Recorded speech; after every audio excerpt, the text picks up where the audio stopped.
అమరావతి రైతుల దెబ్బకి వైసీపీ నాయకులు పరారు. వివరాల్లోకి వెళ్ళినట్లయితే అమరావతి జగన్మోహన్ రెడ్డికి ఈ అమరావతి అనగానే ఎందుకో గొంతులో ఎలక్కాయ బండిట్టు ఉండదు. ఎందుకంటే 2019 ఎన్నికలకు ముందేమో అధికారం రాలేదు కదా, అధికార దాహం కోసం ఏమో తెలియదు కానీ అమరావతి రాజధాని, నేను తాడేపల్లిలో ఇల్లు కట్టుకున్నాను, చంద్రబాబు నాయుడికి ఇల్లు కూడా లేదు అన్నారు. ఓకే, రైట్, బాగుంది. పోనీలే, జగన్మోహన్ రెడ్డి అనగా రాజశేఖర రెడ్డి గారి బిడ్డ మాట తప్పున మడమ తెప్పున అనే దాన్ని అసలు పర్ఫెక్ట్గా ఫాలో అవుతాడని జనాలందరూ కూడా గుడ్డిగా నమ్మి జగన్మోహన్ రెడ్డి గారి వెంట నడిచారు. జగన్మోహన్ రెడ్డి గారు ముఖ్యమంత్రి అయ్యారు. అయ్యారో లేదో 2019 మే 30వ తేదీన ఆయన ముఖ్యమంత్రిగా ప్రమాణ స్వీకారం చేశారు. అది జరిగిన 6 నెలలు కూడా గడవలేదండి. ఇదే 2019 డిసెంబర్ 17వ తేదీన అసెంబ్లీ వేదికగా ఆయన బాంబు వేల్చారు 3 రాజధానులు అని. అంతే. 3 రాజధానులు ఏంటి అసలు, ఎక్కడెక్కడ అంటే ఇదిగో అమరావతి, విశాఖపట్నం, కర్నూలు అంట. ఇలా మాట్లాడి మామూలుగా చేయలే. అమరావతి పైన విష ప్రచారాలు ఏంటి, అమరావతి అంటే శ్మశానం. అది ఎవరు మాట్లాడారు? బొత్స సత్యనారాయణ, సీనియర్ మోస్ట్ రాజకీయ నాయకులు ఆయన వచ్చేసి అమరావతి అంటే శ్మశానం అని చెప్పేసి ఆయన మాట్లాడుతారు. ఇక అక్కడ అమరావతి రైతుల దీక్షలో నిరసన కార్యక్రమాలు. పోనీ నిరసన చేసుకునే హక్కన్నా కల్పించేలాగా వీళ్ళు వ్యవహరించరా? లేదు. వాళ్ళపైన ఉక్కుపాదం మోపారు. భ్రమరావతి అన్నారు, కమరావతి అన్నారు. అంటే కమ్మ సామాజిక వర్గం వారు మాత్రమే ఉంటున్నారనే దానికి నిదర్శనంగా ఉన్నట్లు. ఓ ప్రక్కన తాడికొండ నియోజకవర్గం ఏంటదండి, ఎస్సీ రిజర్వ్డ్, దళితులది. మరి అటువంటిది దళితులు ఎక్కువ శాతం ఉన్నటువంటి ప్రాంతంలో కమ్మ సామాజిక వర్గం ఉంది అని చెప్పేసి అంటున్నారు అంటే ఏం చెప్పాలి? సో ఆ రకంగా అక్కడ దాన్ని డైల్యూట్ చేసే ప్రయత్నం. పోనీ ఇంకేమైనా చేశారంటే చేసింది ఏంటో తెలుసా? అమరావతిలో వేసిన రోడ్లు, ఆ సిమెంటు, కాంక్రీటు, ఐరన్, ఇవి కంకర ఐరన్ అయితోకి వెళ్ళిపోవటాలు. ఇది వాళ్ళు చేసిన ఘనకార్యాలు. తీరా కట్ చేస్తే ఎక్కడికక్కడ కన్స్ట్రక్షన్ వర్క్స్ చేసుకుంటున్న వాళ్ళే ఇమ్మీడియట్గా ఇక్కడ నుంచి ఖాళీ చేయడం పంపించారు. రైతులేమో రోడ్డు మీద, వాళ్ళు దేవస్థానం టు న్యాయస్థానం అని, అలా అనేక రకాల న్యాయస్థానం టు దేవస్థానం అని, అలాగే అమరావతి టు అరసవిల్లి అని వాళ్ళు పాదయాత్రలు పాపం. సో ఇది ఇలా చేస్తూ ఉండగా ఇక అమరావతి అంటే జగన్మోహన్ రెడ్డి గారు డిసైడ్ అయిపోయారు. ఎందుకంటే నేను అమరావతి కాదు, అమరావతి విరుద్ధం అని అయిపోయింది. ఎన్నికలు మొన్న వచ్చినాయి. అప్పుడు ఇదే 3 రాజధానులు అని చెప్పేసి అన్నారు. ప్రజలు సాయిచి కొట్టారు. ఇక్కడ కాదు, అక్కడ కాదు, 3 ప్రాంతాల్లోనూ కొట్టారు. అయిపోయింది.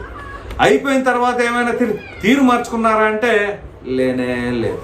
మేము ఇలాగే ఉంటామనే దానికి నిదర్శనంగా ఇటీవలే ఏం చేశారంటే జగన్మోహన్ రెడ్డి గారు ఒక కొత్త ఫార్ములా తీసుకొచ్చారు, కనిపెట్టుకొచ్చారు. అది ఒక విధంగా చెప్పాలంటే సోషల్ మీడియాని షేక్ ఆడిచ్చేసింది. అదే మావిగన్. ఈ మావిగన్ ఏంటో ఎక్కడి నుంచి తెచ్చారో కానీ జగన్మోహన్ రెడ్డి గారు ట్రోల్ అయినంత విధంగా ఎప్పుడు ఏ ఒక్కరు కూడా ట్రోల్ అవ్వలేదండి సోషల్ మీడియా చరిత్రలో.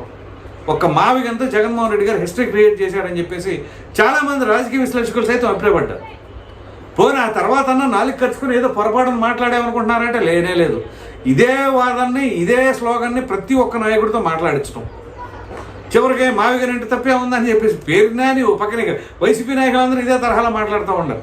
అదేమిటంటే 110 కిలోమీటర్లు మచిలీపట్నం నుంచి అంట ఆ హైవే అమ్మడబడి గుంటూరు దాకంట, ఆ 70 40 110 కిలోమీటర్లు అని చెప్పేసి అయిపోయింది. ఇక అదే రాజధాని. ఇది దీన్ని సమర్థించే వాళ్ళు ఉంటారు కొంతమంది మేధావులు ముసుగులు. అదేమిటి అంటే అరే అంతకంటే ఇంకేం కావాలి ఏంటి అంటారు. ఇట్లా ఉంటుంది అనమాట. సో ఇంత అయ్యింది. మొన్న రైతులతో మాట్లాడారు. ఇవాళ నాయకులు వెళ్ళారు. ఎలాగని ఎక్కడికి వెళ్ళారు? అమరావతి ఎంటర్ అయ్యారో లేదో ఈ దేవినేని అవినాష్ని, అలాగే లేళ్ల అప్పిరెడ్డిని, పేరు నానిని, అంబటి రాంబాబు, ఇక మొత్తాన్ని ఎక్కడికక్కడ రైతులే అడ్డుకున్నారు. సో మీరే కమ్మోళ్ళు అది ఇది అని చెప్పేసి అన్నారు, మీరే భ్రమరావతి అన్నారు, మీరే ఐఫోన్లు, బెంచ్ కార్లు, ఆడి కార్లు అని చెప్పేసి అన్నది వీళ్ళే. అప్పుడేమో ఇది అంతా రైతుల పేరిట ఉన్న మోసాలు అవి ఇవి ఏదేదో చెప్పుకొచ్చారండి. ఇప్పుడు మళ్ళీ నిదానంగా ఎంటర్ అవుతున్నారు. అసలు చూద్దాం, ఒక ట్రైల్ వేసారు వీళ్ళు. అమరావతిలోకి వెళ్తే అసలు పబ్లిక్ రియాక్షన్ ఎలా ఉంటుందని ట్రైల్ వేశారు. పార్లా మామూలుగా కాదు, జనాలు ఇక ఎగబడి వచ్చేసారు మీదకి.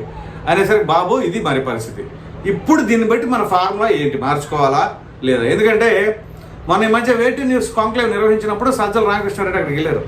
ఆయన అప్పుడేమో we're what is that, we are connected to Amaravati only and we are not against Amaravati అది అని చెప్పేసి అన్నాడు. ఓకే, మళ్ళీ స్టాండ్ మార్చుకున్నారా ఏంటని అనుకుంటే మళ్ళీ జగన్మోహన్ రెడ్డి వచ్చి మావిగన్ అంటాడు. అసలు వీళ్ళే ఎందుకు కన్ఫ్యూజ్ చేస్తున్నారు? వాళ్ళు కన్ఫ్యూజ్ అవుతున్నారా, లేకపోతే ఏం అర్థం కాక ఆ సమయంలో ఏది తోచితే అది మాట్లాడుతున్నారా, ఎందుకు ఈ రకంగా వ్యవహరిస్తున్నారు అని చెప్పేసి ఎవరికి అర్థం కాని స్థితిలో అయోమయాలు. ఎవరికో అంటే ఎవరికో కాదు, వాళ్ళ నాయకులకే. ప్రజలకైతే ఒక క్లారిటీ ఉంది, జగన్మోహన్ రెడ్డి గారికి అసలు రాజధాని కాదు, అసలు దేనికి కూడా డబ్బులు ఖర్చు పెట్టడం ఇష్టం లేదు. ఏదైనా ఉంటే బటన్ నొక్కుడు కార్యక్రమం ద్వారా ఏదో పథకం రూపంలో ఇచ్చేయాలా, లేదంటే ఇంకా వేరే ఖర్చులే ఉండవు, ఉంటే జీతాలు ఇది తప్ప వేరే ఏమి ఉండవు. ఎందుకంటే అక్కడ మనకి సంపాదన సృష్టి అనేది లేదు కదా. ఒక కంపెనీలు తీసుకురావడం, పెట్టుబడులు ఆకట్టుకోవడము, రెవెన్యూ జనరేట్ చేయాలి అన్న ఆలోచన లేదు. ఏదైనా ఉందా? అప్పులు, ఓకే, ఈ నెలలో మనకి ఎంత కావాలి అప్పులు, ఓకే, ఫైనాన్స్ మినిస్టర్ ఎవరు? బొగ్గన నువ్వేం చేయాలంటే నీకు అసలు ఏపీలో పని లేదప్ప, నువ్వు డైరెక్ట్గా ఢిల్లీలో కూర్చో, మనకు బాండ్లు వేస్తావో ఇంకోటి వేస్తావో ఏం వేస్తావో తెలియదు, ఈ టైంకి మనకి 1,000 కోట్లు తేవాలా నువ్వు. ఇది బొగ్గన రాజేంద్రనాథ్ రెడ్డి ఎప్పుడైనా సరే అసెంబ్లీ ఉన్నప్పుడు తప్ప మిగతా సమయంలో ఢిల్లీలోనే గడిపేవాడు. కనీసం ఆయన సొంత నియోజకవర్గానికి కూడా వెళ్ళేవాడు కాదని చెప్పేసి ఆ డోన్ నియోజకవర్గంలోని ప్రజలు అభిప్రాయపడుతూ ఉండేవాళ్ళు. ఈ రకమైన పరిస్థితి. దీని అంతటికీ మూలకారకులు ఎవరు? దీనికి సజెషన్ ఇచ్చింది, దీనికి ఐడియా ఇచ్చింది ఎవరో తెలియదు. కానీ అమరావతి అంటే మాత్రం అక్కసు జగన్మోహన్ రెడ్డికి లేకపోతే వైసీపీకి. వైసీపీ కంటే ఏముంది, జగన్మోహన్ రెడ్డి ఏ మాట మాట్లాడితే వాళ్ళందరూ కూడా తానా అంటే తందాన అనాల్సిందే, తప్పదిక. There is no other option for them. అలాంటి సిచ్యువేషన్లో ఇలా మాట్లాడుకోవడం వల్ల ఏం సాధించారు అని అంటే ఘోరమైన ఓటమిని మీరు గమనించండి. ఎక్కడి నుంచి ఎక్కడి దాకా ఉమ్మడి తూర్పుగోదావరి జిల్లాలో ఒక సీట్ లేదు, ఉమ్మడి పశ్చిమ గోదావరి జిల్లాలో ఒక సీట్ లేదు, ఉమ్మడి కృష్ణా జిల్లాలో ఒక సీట్ లేదు, ఉమ్మడి గుంటూరు జిల్లాలో ఒక సీట్ లేదు. 4 జిల్లాల్లో వరుస పెట్టి ఈ అమరావతికి కనెక్టివిటీ ఉన్న ప్రాంతాలు. ప్రకాశంలో అది ముఖ్య మూలిగి దర్శి ఒకటి, ఎర్రగొండపాలెం ఒకటి, ఆ 2 నియోజకవర్గాల్లో 2,000, 2,500 ఓట్ల తేడాతో గెలుపొందింది. లేకపోతే అది కూడా వాచౌటే. ఆ తర్వాత నెల్లూరులో ఒక సీట్ లేదు, అనంతపూర్లో ఒక సీట్ లేదు. మరి ఇట్లాంటి పరిస్థితికి వచ్చారు అంటే ఎక్కడి నుంచి ఎక్కడికి వెళ్ళారు?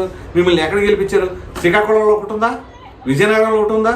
శ్రీకాకుళం మొత్తం వాషౌటే, విజయనగరం మొత్తం వాషౌటే. అంటే ఉత్తరాంధ్ర వాళ్ళు మిమ్మల్ని నమ్మలా. పోనీ కోస్టల్ ఆంధ్ర వాళ్ళు నమ్మారా అంటే లేనే లేదు. ఇక్కడ అరకు, పాడేరు, విశాఖపట్నం 2, ఆ తర్వాత దర్శి, ఎర్రగొండపాలెం, ప్రకాశం జిల్లాలో 2. ఈ 4 ఈ 5 ఉమ్మడి జిల్లాల్లో 4 సీట్లు. ఇక ఆ తర్వాత కడపలో ఒక 3, ఆ కర్నూలులో ఒక 2, అంతే. ఆ 3, ఈ 2, 5, ఇక్కడ ఒక 2, 7, అక్కడ ఒక 2, 9, అక్కడ 2, 11. ఇది వాళ్ళ యొక్క సీట్స్. ఏది ఆ చిత్తూరు జిల్లాలో 2 కలిపితే. పొంగనూరును అదేంటి తమ్మలపల్లె అన్నదమ్ములు ఇద్దరు గెలిచారు కదా, అక్కడ ఆ 2. ఇది వాళ్ళ యొక్క మొత్తం మీద ఏపీ అసెంబ్లీ కాన్స్టిట్యున్సీస్ 175 కాన్స్టిట్యున్సీస్లో 6 నిమిషాలు చెప్పేచ్చు వీళ్ళు గెలిచిన సీట్లు. దీని అంతా కారణకులు ఎవరు? ఒక 3 రాజధానులను తీసుకున్న నిర్ణయమే కాదు, పరిపాలనా తీరులో ఉన్నటువంటి లోపాలు, మీరు తీసుకొచ్చిన ఆ కల్తీ మద్యం కావచ్చు, అలాగే ఇసుకకు సంబంధించిన వ్యవహారం కావచ్చు, ఇలా ఏ ఒక్కటి తినగా చేశారు. సిపిఎస్ రద్దు అన్నారు, లేదు. మెగా డిఎస్సీ అన్నారు, వేయలేదు. ఇలా ఏ ఒక్కటి చూసినా అంత డొల్లతనం. అదేమిటి అంటే ఇప్పటికీ మళ్ళీ 99% మేము చేసాం, 1% చేయలేకపోయామని చెప్పేసి ప్రగల్భాలు బతుకుతూ ఉంటారు. అది జగన్మోహన్ రెడ్డి చెప్పడం. ఆ తర్వాత మాజీ మహిళా మంత్రి రోజా ఉన్నారు కదా, ఆవిడ కూడా ఏముందా మేము 99% చేసాం, బ్రహ్మాండంగా చేసాం.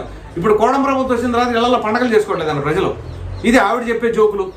అది మామూలుగా జబర్దస్తులు చేస్తే బ్రహ్మాండంగా ఉంటుందిగా, కానీ ఇక్కడికి వచ్చేసి ఒక మాజీ మంత్రిగా ప్రజా జీవితంలో మాట్లాడితే ఏది వాస్తవం ఏది అబద్ధం అని చెప్పేసి ప్రజలు ఆ మాత్రం కనీస అవగాహన లేకుండా ఉంటారంటారా? ఇలా కళ్ళు మూసుకొని ఇష్టం వచ్చినట్టుగా మాట్లాడారు కాబట్టి జగన్మోహన్ రెడ్డి గారు మరలా కళ్ళు మూసుకుంటే ఇంకో 3 సంవత్సరాలు గడిచిపోతే ఇప్పుడు 2 సంవత్సరాలు గడిచిపోయిందని చెప్పేసి అంటూ ఉన్నారు.